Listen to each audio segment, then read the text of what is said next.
పరలోకబంధన పరమ తండ్రి, పాపుల రక్షక, పాపుల పాలడి దైవమా, మహోన్నతుల మహోపకారి, దేవాది దేవ, రాజాది రాజా, యేసయ్య తండ్రి, మీకే స్తుతి స్తుతి స్తుతి స్తుతి స్తుతి స్తుతి స్తుతి స్తుతి స్తోత్రము తండ్రి. నేను పాపులను రక్షించుటకు తండ్రి, ఆ మోయలేని సులువును మీరు మోసి, ఆ సులువు మనపై రక్తము జాలలుగా కార్చి నేను పాపులను రక్షించారు కదా ప్రభా. మీకే స్తుతి స్తుతి స్తుతి స్తోత్రములు తండ్రి. వేలాది వందనాలు ప్రభా. ఇప్పుడు తండ్రి మీ యొక్క సేవకురాలు ఆలిస్పును స్వామి గారు తండ్రి సువార్తను ప్రకటించబోతున్నారు ప్రభా. నేను ఆమెకు లోతైన మర్మాలు తెలియజేసి కంఠస్వరాన్నిచ్చి చక్కగా నేను సువార్తను ప్రకటించినట్లు ఆమెను ఆశీర్వదించండి ప్రభా. నేను చూసిన వారందరూ నేను స్వస్థపడినట్లు వాళ్ళ కష్టాలు బాధలు తీర్చి వాళ్ళు ఆశ్రయించండి ప్రభా. మీకే స్తుతి స్తుతి స్తోత్రము తండ్రి. ఇప్పటి వరకు మీరు పాపులందరినీ రక్షించిన కొరకు వేలాది వందనాలు ప్రభా. మీకే స్తుతి స్తుతి స్తుతి స్తోత్రాలు చెల్లించుకుని రానయ్యన్న యేసయ్య నామములో ప్రార్థిస్తున్నాము తండ్రి, ఆమేన్. ఫాస్టింగ్ ప్రేయర్ ఫెలోషిప్ తరపున దేవునికి స్తోత్రం. మీకందరికీ వందనాలు. వాక్యానికి ముందు సహోదరి గురించి 2 మాటలు. సహోదరి దేవుని నమ్మక ముందు విగ్రహారాధన చేస్తూ దేవునికి దూరంగా ఉన్నప్పుడు దేవుడు ఆమెను ఏర్పరచుకొని మహిమగల సువార్త ప్రకటించమని దేవుడు చెప్పగా ఆమె ఆ విధముగా సువార్త ప్రకటిస్తూ వచ్చును. పరిశుద్ధాత్మ చేత నింపబడిన ఆ సహోదరి ఎన్నో కృపా వరాలతో స్వస్థత వరము, వాక్య పరిచర్య వరము, దేవుని పట్టిన వారికి ప్రార్థన చేసినప్పుడు వారికి విడుదల, క్యాన్సర్ గడ్డలు, గర్భసంచి వ్యాధులతో బాధపడుతున్న వారికి ప్రార్థన చేసినప్పుడు వారికి స్వస్థత కలిగను. అలాగే పల్లెల్లోనూ తిరిగి సువార్త ప్రకటించారు, వీధి వీధుల్లో పత్రికలు పంచారు, వీధి సేవ చేశారు, జైలు పిల్లలకు వెళ్ళి సువార్త ప్రకటించారు. ఈ విధంగా డ్రామాల ద్వారా, సండే స్కూల్ పిల్లల ద్వారా దేవుని సువార్తను ప్రకటిస్తూ ఉన్నారు. దేవుని కొరకు చక్కగా వాడబడుతున్నారు. మాంత్రికులు, చేతబళ్ళు చేసిన వాళ్ళు ఈ విధంగా వారి కొరకు ప్రార్థన చేసినప్పుడు వారికి కూడా విడుదల కలిగింది. దేవుని శక్తి ద్వారా ఆమె సువార్త ప్రకటిస్తుండగా ఈ విధంగా ఎన్నో అద్భుతాలు, స్వస్థతలు దేవుడు ఆమె చేత చేయిస్తూ సువార్త సేవ చేయించుకుంటున్నారు. అన్యుల మధ్య పరిచర్య చేసినప్పుడు అన్యులందరూ దేవుని దగ్గరకు వచ్చి ప్రభుని నమ్ముకుంటున్నారు. తెలుగు తెలియని ఒక సహోదరి దేవుని స్వరము విన్నప్పటి నుంచి తెలుగు భాష నేర్చుకుని తెలుగుతో మాట్లాడుతూ మినిస్ట్రీ చేస్తూ దేవుని కొరకు ఎంతో నమ్మకంగా సేవ చేస్తున్నారు. ఇప్పుడు దేవుని వాక్యం అందిస్తారు, విని దేవుని మహిమ. దేవునికి స్తోత్రములు. మీ అందరికీ నా వందనములు. బాగున్నారా? దేవాది దేవుని యొక్క కృప వలన ఇప్పుడు మనము ఇలా దేవునికి కృప వల్ల ఈరోజు మనము సజీవులుగా ఉన్నాము కనుక మరి యాన్సరీ కూడా చేసుకున్నారు కదా ఆరాధన ఛానల్ వాళ్ళు. మరి సహోదరి మాట్లాడినారు. మరి నేను అంత దూరం రాలేనని చెప్పాను, కానీ ఇక్కడ ప్రార్థన చేస్తూ ఉన్నాను. 10వ తేదీ జూలై 10 ప్రార్థన చేస్తూ ఉన్నాను. ప్రభువా, ఆరంభం నుండి అంతవరకు బాగా జరిగించండి, బాగా చెయ్యండి అని చేస్తూ ఉన్నాను. ఆయన కరుణగల దేవుడు కదా, తప్పకుండా చేస్తారు. తర్వాత ఆరాధన క్షణాలు ప్రభు రాకడ వరకు కొనసాగించాలి అని ప్రార్థించాను. చాలా సంతోషము.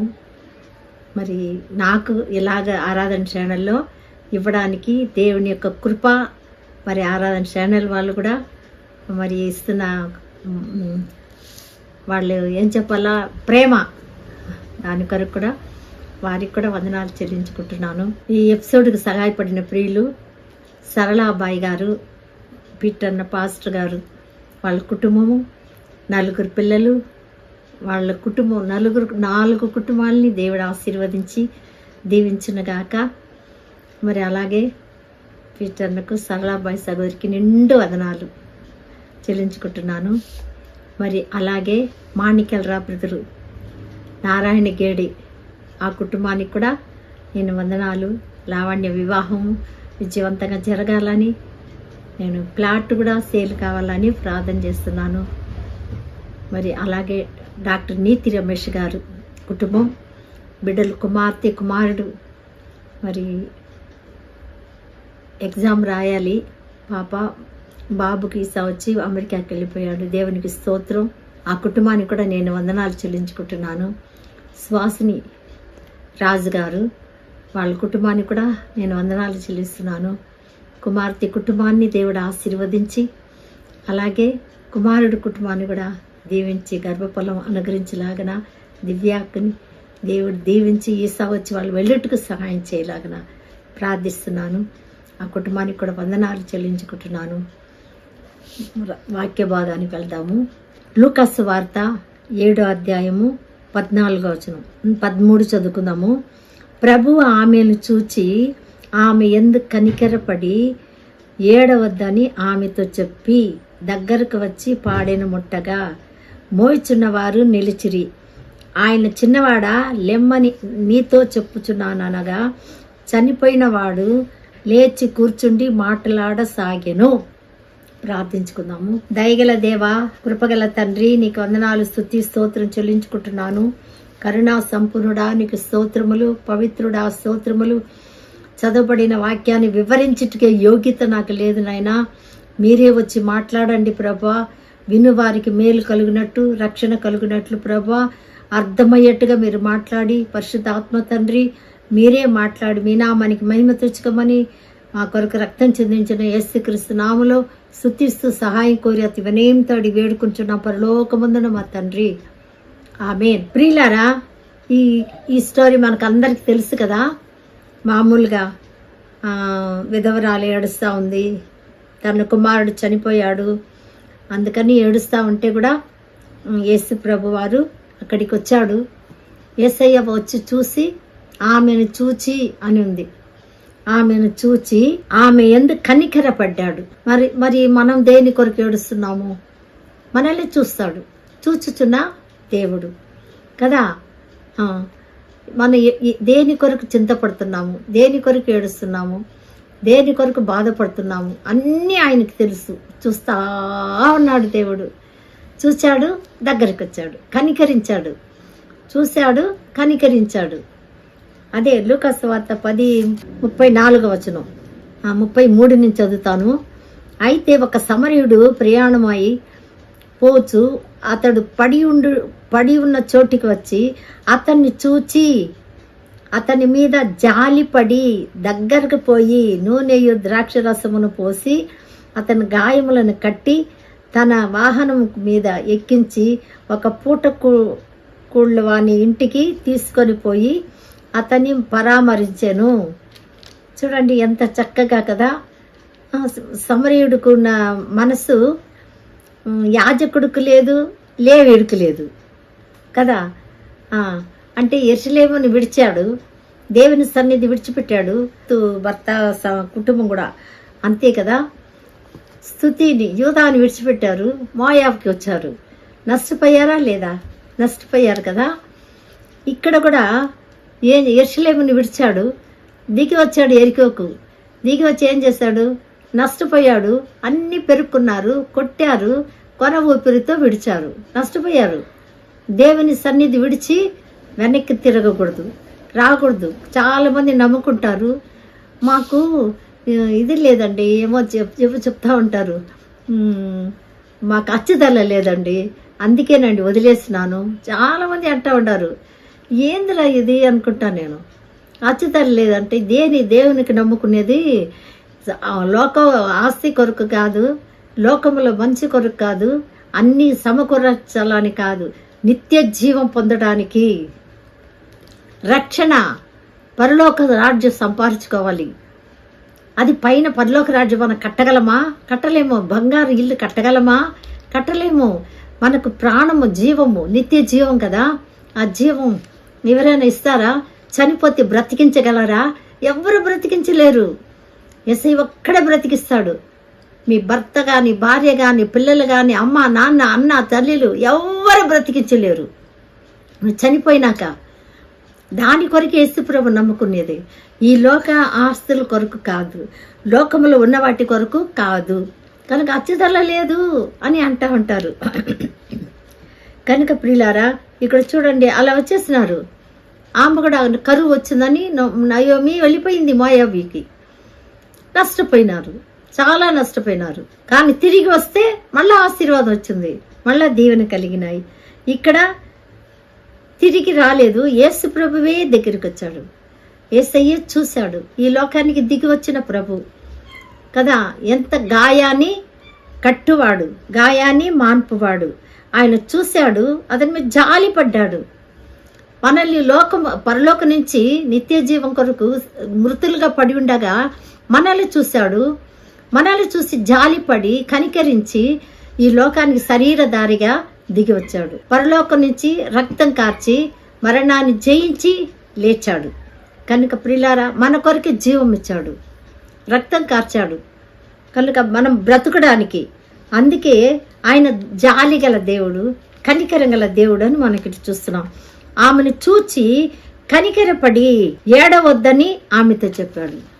ఒకవేళ ఏమైనా చనిపోతే మనం ఏడవద్దు అని అంటూ ఉంటాము, కానీ వాళ్ళ బాధలు కరెక్ట్గా వాళ్ళకి సంతోషం ఇవ్వగలమా, సంపూర్ణంగా ఇవ్వగలమా? లేదు మన దుఃఖాన్ని ఏడుస్తూ ఉంటే, మనకు ఎవరైనా చనిపోతే వాళ్ళు వచ్చి ఏడవద్దమ్మా, పర్వాలేదు, అందరూ పోయే వాళ్ళే అని అంటారు, నేను ఉన్నాను లేని అంటారు. కానీ ఎంతసేపు? కానీ వాళ్ళ సంతోషం సంతృప్తిగా తీర్చగలరా? తీర్చలేరు. కానీ యేసయ్య, మన ప్రభువైన యేసుక్రీస్తు ప్రభువారు ఆ పాడేను ముట్టెను అని ఉంది. ప్రియులారా, ఇక్కడ చక్కగా ఉంది.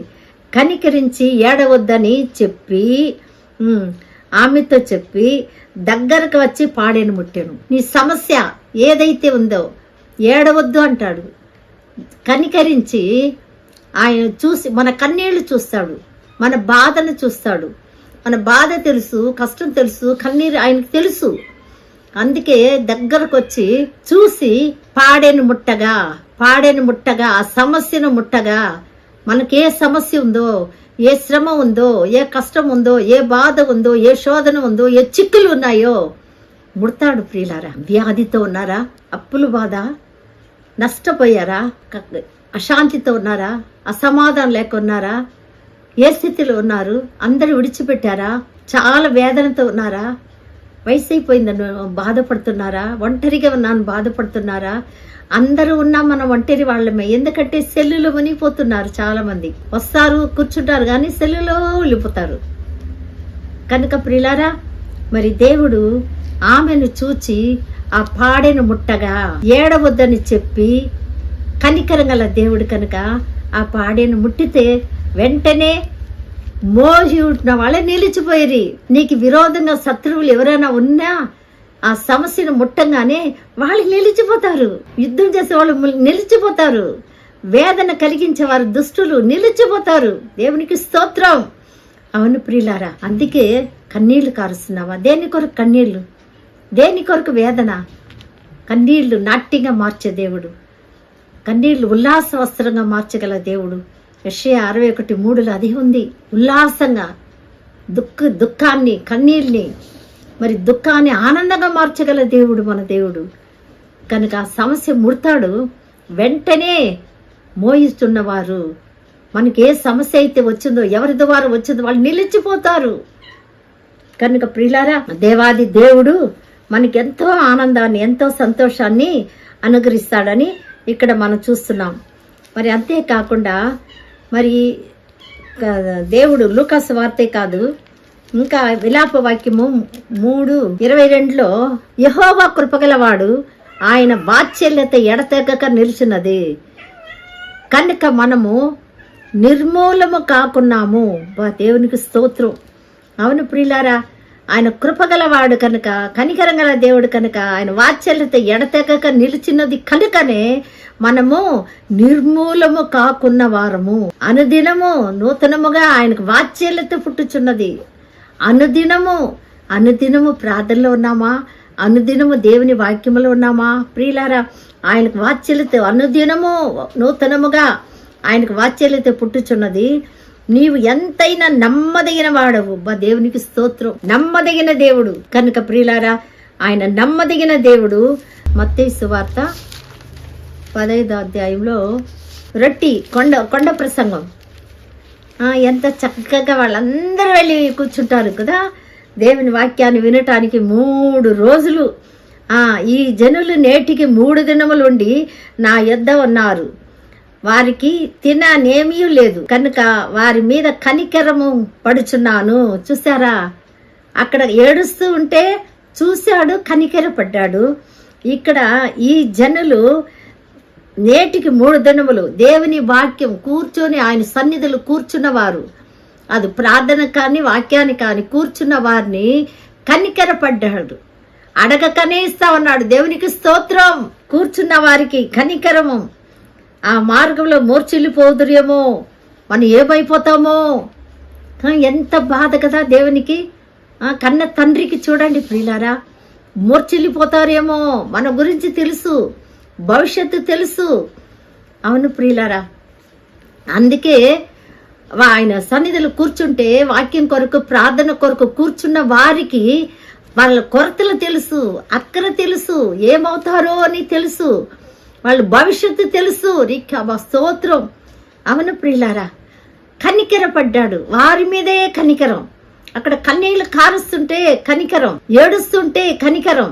ఇక్కడ ఆయన సన్నిధులు కూర్చున్న వారి మీద కనికరం. 3 దినములు కూర్చున్నారే, వాక్యము ప్రార్థన ఎడతెగక ఉన్నారు కదా, అందుకని మూర్చిల్లిపోదురేమో, లోకం మీద తిరుగుతున్నారు అని చెప్పి దేవుడు ఏం చేశాడంటే, మీ దగ్గర ఏమున్నది మీరే పెట్టండి అని చెప్పి కనికరపడి రొట్టెలు ఉన్నాయనగా 7 రొట్టెలు కొన్ని చిన్న చేపలు ఉన్నవని చెప్పిరి. అప్పుడు ఆయన నేల మీద కూర్చుండి జన సమూహములను ఆజ్ఞాపించి ఆ 7 రొట్టెలను ఆ చేపలను పట్టుకొని కృతజ్ఞాస్తుతులు చెల్లించి వాటిని విరిచి ఆ శిష్యులకు ఇచ్చాను. శిష్యులు జన సమూహమునకు వడ్డించిరి. వారు అందరూ తిని తృప్తి పొందు మీదట మిగిలిన ముక్కలు 7 గంపలు నిండా ఎత్తిరి. ఆమేన్. చూసారా ప్రియులారా, ఇంకొక చాట ఏముంది, 5 రొట్టెలు 2 చేపలు తిని 5,000 మంది తిని 12 గంపలు ఎత్తిరి. ఇక్కడైతే 7 గంపలు ఎత్తిరి అని ఉంది, అక్కడ 12 గంపలు ఎత్తిరి అని ఉంది. కనుక ఎలాగా తృప్తి, కనికరం వల్ల ఆకలి లేదు. ఆకలి కొనిన వారు ధన్యులు అని ఉంది కదా, వాళ్ళు తృప్తి పొందుతురు. మత్తయి సువార్త 5వ అధ్యాయంలో. ఇక్కడ మత్తయి సువార్త 15:32 వచనం. కనుక ప్రియులారా, మరి ఎంత చక్కగా చెప్తున్నారు. ఆయన కనికరం గల దేవుడు, కనికరపడుచున్నాడు. వాక్యం దగ్గర ఎక్కువసేపు కూర్చొని కష్టాల్లో ఉన్నావా, ప్రార్థన ఎక్కువ చేస్తూ ఎక్కువ దినాలు చేస్తూ శ్రమ పడుతున్నారా, ఇదో కనికరపడ్డాడు యేసయ్య. కనికరపడి తృప్తిగా ఇస్తున్నాడు. తృప్తి పొందినట్లు తృప్తిగా దేని కొరకు మీరు దేవుని వాక్యంలో కూర్చున్నారో, అందుకే కదా మరియకు చెప్పాడు, ఉత్తమమైన దాన్ని ఎన్నుకున్నది అని. కనుక ఉత్తమమైన దాన్ని మనం ఎన్నుకొని ఆయన సన్నిధిలో వాక్యంలో ప్రార్థనలో మనం ఉంటే తృప్తిగా మనకు అనుగ్రహిస్తాడు, దీవిస్తాడు, తృప్తిగా ఆశీర్వదిస్తాడు. ప్రియులారా, ఇంకా మన కొరతలు మన కన్నీళ్ళు అన్నీ వెళ్ళిపోతున్నాయి. కనుక మన దేన్ని కనికరిస్తాడు, మనల్ని ఆయన కనికరపడ్డారు కదా, మరి మనల్ని కనికరించండి అని చెప్పాడు. ఎందుకంటే ఆయన కనికరంగల దేవుడు కనుక. కనికరంగల దేవుడు. లూకాసు వార్త 6:36. తండ్రి కనికరము గలవాడై ఉన్నట్టు మీరును కనికరము గలవారై ఉండుడి అంటున్నాడు కదా. ఏడ్చే వాళ్ళని చూసి కనికరపడ్డాడు. ఆయన సన్నిధిలో కూర్చొని వాక్యం కొరకు ప్రార్థన కొరకు వేచి ఎదురు చూస్తున్న వారి కొన్ని కనికరపడ్డాడు కదా. మరి ఇంకా ఎవరిని కనికరపడ్డాడు అని మనం చూసినట్లయితే, ఎందుకొరకు కనికరపడ్డాడు మనకు చెప్తున్నాడు. నేను కనికరం గల వాడై ఉన్నట్టు మీరును కనికరము గల వారై ఉండుడి అని చెప్పాడు ఆ లూకాసు వార్త 6:36. మరి ఎందుకు కనికరం గల వారై ఉండమని చెప్పాడు? ఒకసారి కనికరం గల దేవుడు కదా. 9వ అధ్యాయం మత్తయి సువార్త 9:36. ఆయన సమూహములను చూచి వారు కాపరి లేని గొర్రెల వలె విసికి చెదరి ఉన్నందున వారి మీద కనికరపడి, బా ఎంత గొప్ప దేవుడు! నశించే ఆత్మలు కదా, నశించే ఆత్మల పట్ల కనికరం చూపించమన్నాడు. అంటే ఇప్పుడు మనం వెళ్తా ఉంటాము. నేను ఒకప్పుడు గుడికి పోతా ఉన్నాను. ఎవరైనా వాళ్ళు వచ్చి అడుగుతారా పూజారులు, ఎందుకమ్మా రాలేదు అని? అడగరు. కానీ మన ప్రభు వెతికి వచ్చాడు. సింహాసనాన్ని విడిచిపెట్టాడు. సర్వ సృష్టికర్త, సర్వాధికారం కలిగిన దేవుడు భూలోకం మొత్తం సర్వ సృష్టిని సృష్టించిన దేవుడు, మనల్ని నిర్మించిన దేవుడు. అందుకే ఆయన సమస్తము విడిచిపెట్టి సింహాసనాన్ని విడిచిపెట్టి భూలోకానికి దిగి వచ్చాడు. మన కొరకు కనికరించి పాపములో నశించిపోతున్నారే అని వెదక్కుంటా వచ్చాడు. యూదా పత్రికలో 22వ వచనంలో కూడా సందేహపడు వారి మీద కనికరపడండి అని ఉంది. కనికరించండి. అవును ప్రియులారా, సందేహపడు వారి మీద కనికరించండి అని ఎంత చక్కగా మనం చూస్తున్నాము. 20వ అధ్యాయము 34వ వచనంలో కూడా 20వ అధ్యాయము 34 కనికెరపడి వారి కన్నులు ముట్టెను, వెంటనే వారికి దృష్టి పొంది ఆయన వెంట వెళ్ళిరి. చూడండి, గుడ్డివాళ్ళు, ఇద్దరు గుడ్డివారు యేసయ్య దగ్గరికి వచ్చి కరుణించుము దావీదు కుమారుడు, ఎంత చక్కగా వాళ్ళు గుడ్డివాళ్ళు మమ్మల్ని కరుణింపుము అని కేకలు వేసిరి. ఊరకుండుడి అని జనులేమో వారిని గద్దించిరి. వారు ప్రభువా దావీదు కుమారుడా మమ్మల్ని కరుణింపమని మరీ పెద్ద కేక వేసిరి. దేవునికి స్తోత్రం. పెద్ద కేక వేశారు. అయితే వాళ్ళు ఏం చేశారు, ప్రభు దగ్గరికి వచ్చినప్పుడు వాళ్ళని తీసుకురండి అన్నాడు. పిలిస్తే వెళ్ళిపోలేదు, దాటి వెళ్ళలేదు ప్రియులారా. అందుకే దావీదు కుమారుడా నన్ను దాటిపోకము, ఎంత చక్కగా కదా పాట ఉంది. ప్రభువా మా కన్నులు తెరవమనిరి. కాబట్టి యేసు కనికరపడి వారి కన్నులు ముట్టెను, వెంటనే వారు దృష్టి పొంది ఆయన వెంట వెళ్ళిరి. ఇక్కడ ఇలా ఉంది. లూకా సువార్త 18లో ఏముందంటే మనం చక్కగా చూడొచ్చు. నీకేం కావాలంటాడు ప్రభు. గుడ్డివాడే అడుగుతా ఉంటాడు, కానీ ప్రభు నీకేం కావాలి ఇంకా అంటే, గుడ్డివాడే నీకేం కావాలంటే నా చూపు కావాలన్నాడు. అంటే దావీదు కుమారుడు నజరేయుడైన యేసు అని వాళ్ళకి జనులు చెప్పిరి, కానీ ఈయన మాత్రము దావీదు కుమారుడా అని పిలిచాడు. నేను ఎవరో నీకు తెలుసు కదా, నీకు ఇంకేం కావాలా అన్నట్టుగా ఆ మాట చెప్పాడు. 41:18 లూకా 18:41 వాడు దగ్గరకు వచ్చినప్పుడు ఆయన నేను నీకేమి కోరుచున్నాను అని అడగగా వాడు ప్రభువా చూపు పొందు కోరుచున్నాను నేను. ఇంకేం కావాలా అన్నప్పుడు నేను ఎవరో తెలుసు కదా, నన్ను ఎరిగి ఉంటే నిత్య జీవం. అందుకని ప్రియులారా అలా చెప్పిన వెంటనే చూపు పొందాడు. ఆయన వెంటనే వెళ్ళిపోయాడు. మిగతా వాళ్ళైతే లోకస్తులైతే వెళ్ళి ఉండరు. చూపు వచ్చింది కదా, మన హాయిగా ఇవి లోకాన్ని చూసుకుంటా సంపాదించుకుంటా అలా ఉంటాము, తిని త్రాగుతూ ఉంటాము అని ఉంటాడు కదా. కనుక ప్రియులారా దేవాది దేవుడు ఎంత చక్కగా మనం ఇక్కడ చూస్తున్నాము. కనుక మార్క్స్ వార్తలు కూడా చక్కగా రాయబడింది. 1వ అధ్యాయం 41వ వచనములో కనికరంగల దేవుడు, కరుణించే దేవుడు. మనం కూడా కనికరించాలి ప్రియులారా, కరుణ చూపించాలి కదా.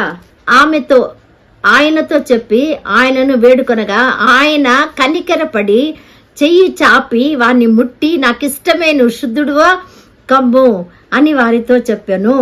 వెంటనే కుష్ఠరోగము విడిచెను. ఒక్కొక్కసారి ప్రార్థన చేస్తాము, నాకు ఇది కావాలి అది కావాలన్నా. ఒక సహోదరి వచ్చి ప్రార్థన చేస్తా ఉంది. వాళ్ళ చెల్లి వచ్చి అంటే గాలి బ్రాడ్లో రాళ్ళు ఉందని ఆపరేట్ చేస్తా ఉంటే పక్కన క్యాన్సర్ గడ్డలు కనపడ్డాయంట డాక్టర్లకి. అది చూసి ఏడుపు 3 పిల్లలు వాళ్ళకి. అవును ప్రేయర్కి వచ్చి చెప్తా ఉంది, ప్రభా తల్లి లేని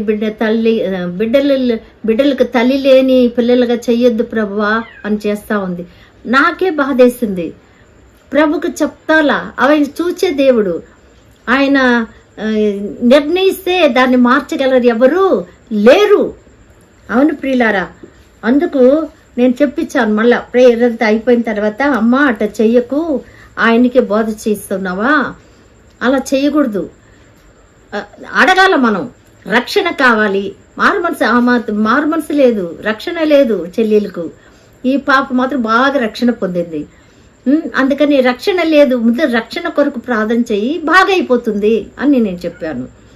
కనుక ప్రియులారా దేవాది దేవుడు మర్చిపోయే దేవుడు కాదు, కనికరగల దేవుడు, జాలిగల దేవుడు. చూసి గాయాన్ని కట్టి మార్పుతాడు.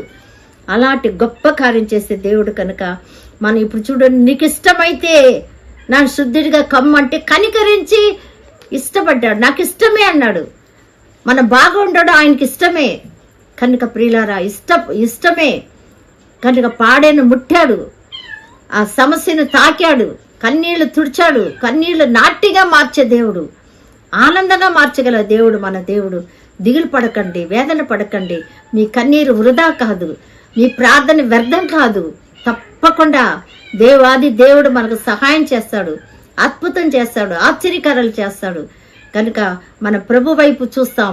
సమస్యలు కన్నీళ్లు తుడిచి ఉల్లాసంగా మార్చి ఆనందపరిచే దేవుడు మనకున్నాడు. కనుక ప్రేమా స్వరూపుడు సిలువలో వచ్చి మరణాన్ని జయించి రక్తము కార్చి గాయాన్ని పొంది స్వస్థత కొరకే. కనుక ప్రియులారా, మన ఏ సమస్య అయినా సరే ఆయన ఎదుట కన్నీరు కారిస్తే కన్నీరు తప్పకుండా మనకు సహాయం కనికరించే దేవుడు మనకున్నాడు. కనుక దేవాది దేవుని వైపే చూస్తాం, ముందుకు సాగదాం. మరణాన్ని జయించి లేచిన దేవుడు ఈ వాక్యమును మనలందరినీ ఆశీర్వదించును గాక. ఆమేన్. ప్రార్థన చేసుకుందాం. మమ్మల్ని మిక్కిలిగా ప్రేమిస్తున్న యేసుక్రీస్తు ప్రభువా, నీకు వందనాలు, స్తోత్రములు తండ్రి. కరుణామూర్తి నీకు స్తోత్రం. కనికరంగల దేవా నీకు స్తోత్రం. మమ్మల్ని కూడా కనికరించమన్నావు ప్రభా. నువ్వు కరుణించావు, కనికరించావు, త్యాగం చేసావు, రక్తం కార్చావు. అలాగే మేము కూడా ప్రభా పొరుగు వారిని చూసి ప్రభా కనికరించాలి. దేవా, నశించుచున్న ఆత్మలు ప్రభా, ఇదో మృతులకు వెళ్ళి నరకానికి పరుగులు తీస్తున్న ఆత్మలను చూసి కనికరించమన్నావు ప్రభా. నీకు స్తోత్రములు, వందనములయ్యా. అలాంటి మనసు మాకు కూడా దయచేయండి ప్రభా. నాయన కృప చూపించండి ప్రభా. ఏదో నీ ప్రభా మంచి సమరేడుకు ముందు లేవిడి యాజకుడు చేసినట్టు మేము చేయకూడదు ప్రభా. చూసి చూడకుండా వాళ్ళు వెళ్ళిపోయారు నాయనా, నీకు స్తోత్రములు. అలాగే తండ్రి ప్రభా, మేము కూడా నాయన అందరికీ నాయన స్వార్థ చెప్పి నీ ప్రేమను తెలియపరిచే మనసు మాకు దయచేయండి, భారం పుట్టించండి నాయన. నీకు వందనాలు, స్తోత్రములు తండ్రి ప్రభా. తండ్రి ఎపిసోడ్కు సహాయపడిన ప్రియులందరినీ దీవించండి, ఆశీర్వదించండి, బలపరచండి. వాళ్ళ కుటుంబంలో ఉండే కొరతలన్నీ నింపండి ప్రభా. నీకు స్తోత్రం నాయనా. తండ్రి అనారోగ్యంతో బాధపడుతున్న బిడ్డలు మీరు దీవించండి నాయనా. తల్లి చదువుకున్న బిడ్డలు, ఎగ్జామ్ రాస్తున్న బిడ్డల్ని ఆశీర్వదించండి, నిరుద్యోగాలను ఆశీర్వదించండి, వివాహం కొరకు నాయన ఉన్న బిడ్డలు ఆశీర్వదించండి ప్రభా. నీకు వందనాలు, స్తోత్రము నాయన. ఎగ్జామ్ రాయడానికి ప్రభు సిద్ధంగా ఉన్న బిడ్డలు కూడా దీవించమని ప్రార్థిస్తున్నాను. పరిశుద్ధ ప్రభా, దేని కొరకు కన్నీరు కారుస్తున్నారు వాళ్ళ కన్నీరు తుడవమని ప్రార్థిస్తున్నాను నా తండ్రి. నాయనా నీకు వందనాలయ్యా. కొరతలు నింపే దేవుడు, అక్కలు తీర్చే దేవుడు, దుఃఖాన్ని ఆనందంగా మార్చగల శక్తివంతుడి కనుక మీరే సహాయం చేయండి ప్రభా, సహాయం చేయండి ప్రభా. తండ్రి తృప్తిపరిచే దేవుడుగా నువ్వు ఉన్నావు నాయన. నీకు వందనాలు, స్తోత్రం తండ్రి, స్తోత్రం. అవును ప్రభా, ఇదిగా నా తండ్రి పాడైన ముట్టంగా నిలిచారు నాయనా. తండ్రి ప్రభా, చిన్నవాడా లెమ్మంటే లేచి మాట్లాడేసాగాడు. ప్రార్థన లేక చనిపోయిన వాళ్ళు చాలా మంది ఉన్నారయ్యా. నీకు వందనాలు, స్తోత్రం తండ్రి, స్తోత్రం. ప్రేత వస్త్రంతో చాలా మంది ఉన్నారు కనుక ప్రభా, వాళ్ళందరికీ మారు మనసు రక్షణ దయచేయండి ప్రభా. ఏసే నిజమైన దేవుడు, సత్యమైన దేవుడు, సృష్టికర్తని ఎరుగుటకు సహాయం చేయండి నాయన. వివాహం కాని యవ్వనులకు వివాహం జరిగించండి. తల్లిదండ్రులు వేదన, బాధ, కన్నీరు తుడవండి ప్రభా. నీకు స్తోత్రములు నాయన. నాయనా తండ్రి ప్రభా, కోర్టు సమస్యలో ప్రభా న్యాయం చేయండి నాయన, న్యాయం చేయండి ప్రభా. షాప్ పెట్టుకున్న వాళ్ళు, బిజినెస్ చేసుకున్న వాళ్ళు, క్లినిక్లు పెట్టే వాళ్ళు కూడా దీవించి ఆశీర్వదించండి. దయగల ప్రభా, గొప్ప కార్యం చేయనైనా దూర దేశంలో ఉండే బిడ్డల్ని ఆశీర్వదించండి ప్రభా. నువ్వు మహిమగల దేవుడివి, నమ్మదగిన దేవుడు, గొప్ప దేవుడివి నాయన. అందరూ హృదయాన్ని చూస్తున్నావు ప్రభా. ప్రార్థన వింటున్న ప్రతి బిడ్డలు మీరు అత్యధికంగా దీవించి ఆశీర్వదించమని, నిత్య శాంతి, సమాధానం, నెమ్మది కలుగ చేయమని యేసుక్రీస్తు ఘనమైన శక్తి గల నామములో, సృష్టికర్తవని యేసు నామంలో స్తుతిస్తూ ప్రార్థిస్తూ అడిగి వేడుకుంటున్నాం పరలోకమందున మా తండ్రి. ఆమేన్. మీ అందరికీ నా వందనములు.